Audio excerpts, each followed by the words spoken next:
Hello and welcome back to my YouTube channel. In this video, I will show you how to play PSP games on a PC using the PPSSPP Emulator. For those who don't know, PPSSPP is the most popular PlayStation portable emulator that allows you to run PSP games directly on your PC. With this emulator, you can enjoy much sharper graphics than the original console, thanks to resolution upscaling features. It also offers flexible control options, whether you prefer using a keyboard or an external controller. Before we get into the installation steps, make sure your PC meets the minimum system requirements so you can have the best gaming experience. For the operating system, you need at least Windows 7 or newer. However, for better stability and smoother performance, it is recommended to use Windows 10 or Windows 11.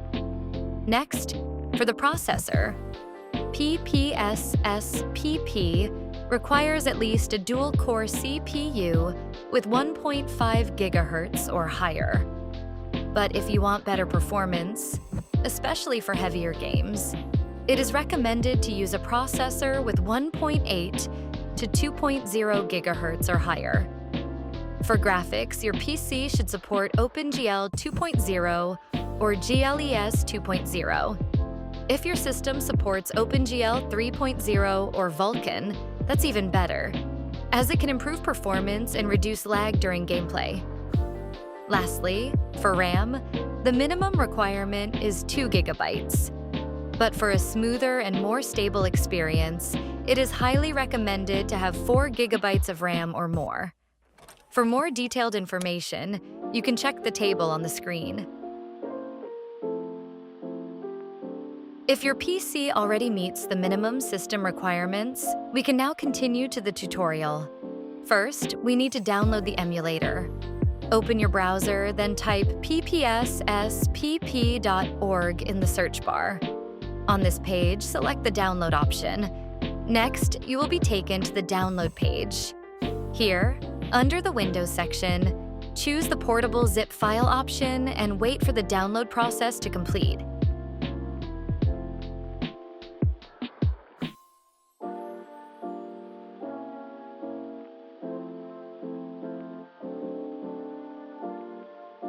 Once the download is complete, extract the file and open the folder.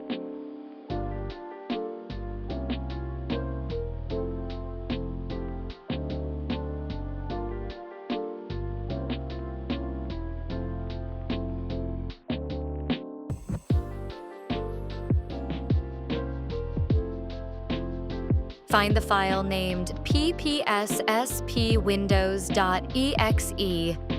Then double-click it to launch the application.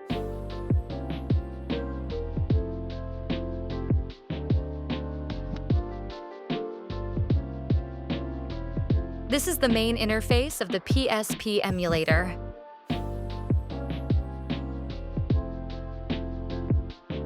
Next, we'll go into the General settings. Click on Settings, then open the Graphics tab. Under Backend, leave it at the default option, which is Vulkan.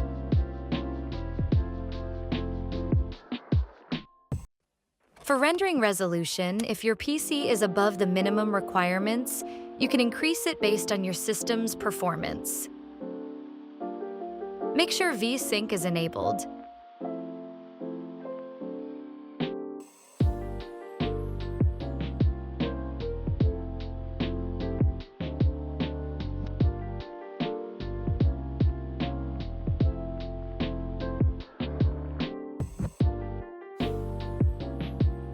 Then scroll down and turn on Render Duplicate Frames to 60 Hz.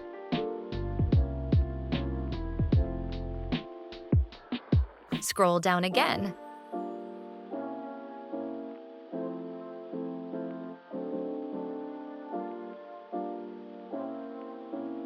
In the Upscale Type section, keep the default setting, which is XBRZ.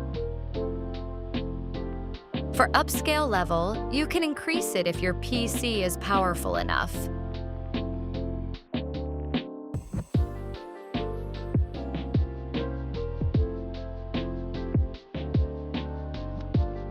The same goes for anisotropic filtering. Adjust it based on your system's capability. Lastly, if you want to monitor performance in real time, enable the Show FPS option.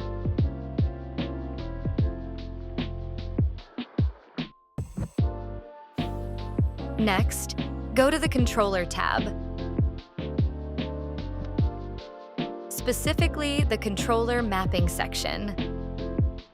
If you are using a keyboard, you don't need to set up the controls manually, as they are already configured by default.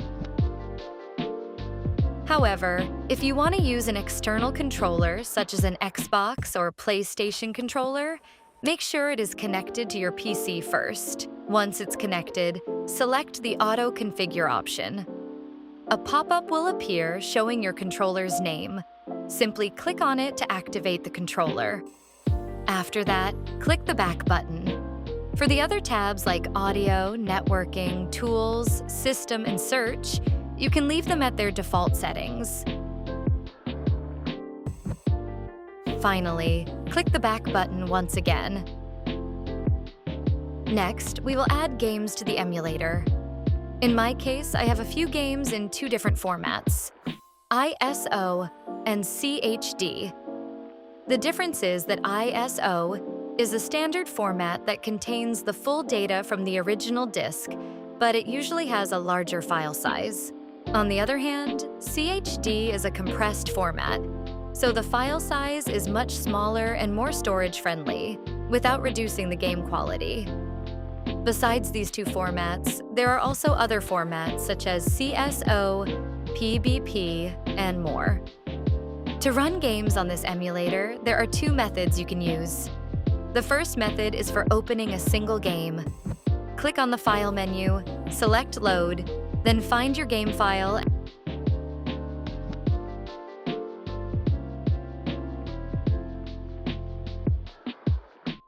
and click Open.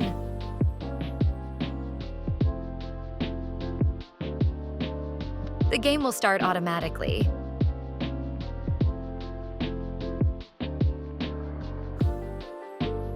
After you finish playing and reopen the emulator, the game's thumbnail will appear in the Recent tab on the main screen, making it easier to access next time.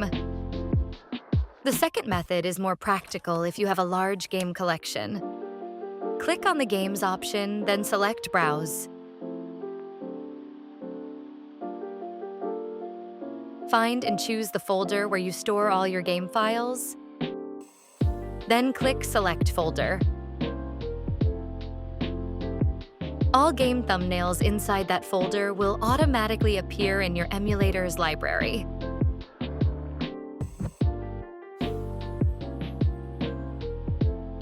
One more thing.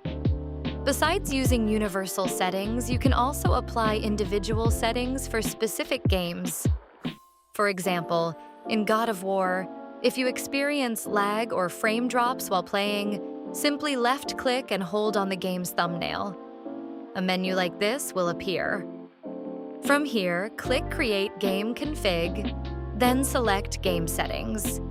In the Graphics section, specifically Rendering Resolution, set it to 1x or 2x to reduce the load on your PC. You can also uncheck VSync to help improve performance and stabilize the frame rate.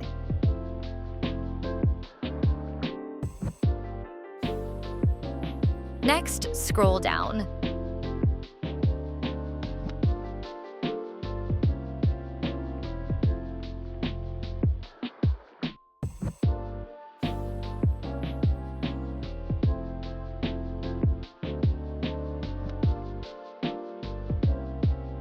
In the Upscale Level section, set it to Off.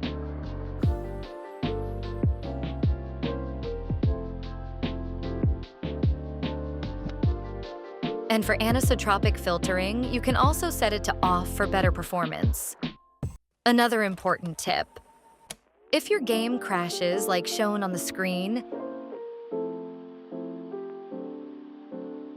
you can fix it by going to the System tab.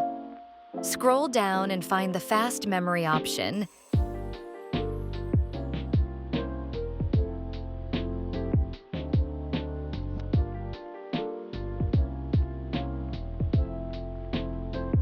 then uncheck it to improve game stability.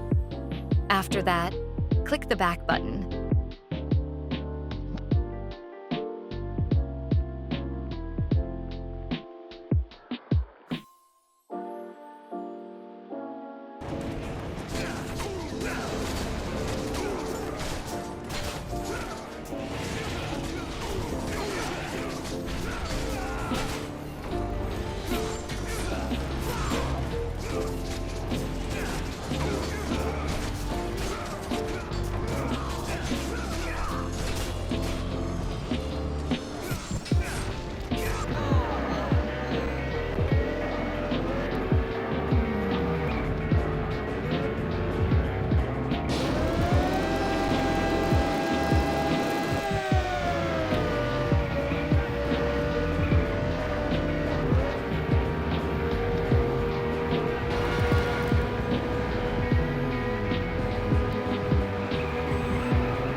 Thank you for watching this tutorial.